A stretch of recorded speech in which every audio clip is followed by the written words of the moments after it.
وحشتوني جدا، عاملين ايه؟ يا رب تكونوا بخير. طبعا اخر فيديو ليا كان عن ماتش بورتو والنادي الاهلي، يعني ماتش للتاريخ طبعا للنادي الاهلي. في البعض يحاول يقلل منه، يقول لك تكسبوا 5-6 والكلام ده. دول هجاصين مالناش دعوه بيهم، لا مؤاخذه كابتن رضا. تمام. بدايه موسم جديد للنادي الاهلي، حاسس ان في فرحه كده، مستني النادي الاهلي جاي يوم السبت. نادي الاهلي هيلعب بتروجيت. بس قبل ما نتكلم في الكوره كل حاجه، لازم نشكر اللعيبه اللي مشت من النادي الاهلي رسميا حتى دلوقتي.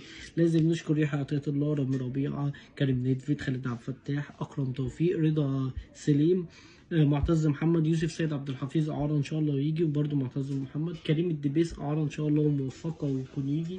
طبعا عمرو الساعي عرب موفقه ان شاء الله ويجي، واسامه ابو علي في 60 دقيقه السلامه. السوليه، يعني ابو ليلى، يعني وحشنا جدا وهتوحشنا. انت وحشتني خلاص من دلوقتي يا ابو ليلى. وطبعا اخيرا وليس اخيرا، علي معلول. علي معلول وحشتنا جدا من ساعه ما مشيت يعني. مش عارف يعني. فيديو التقديم بتاع الصفاقس، ربنا يوفقك في الصفاقسي.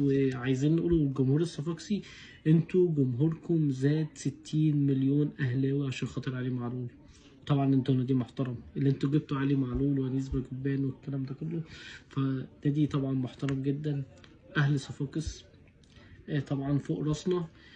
شجبوا لنا على اللولو وقدموا لنا النادي الاهلي، وبقى اسطوره النادي الاهلي شئتم ام ابيتم. اسطوره النادي الاهلي علي معلول افضل محترف جه في تاريخ النادي الاهلي من ساعه 1907 حتى 2025، وان شاء الله لحد يوم القيامه.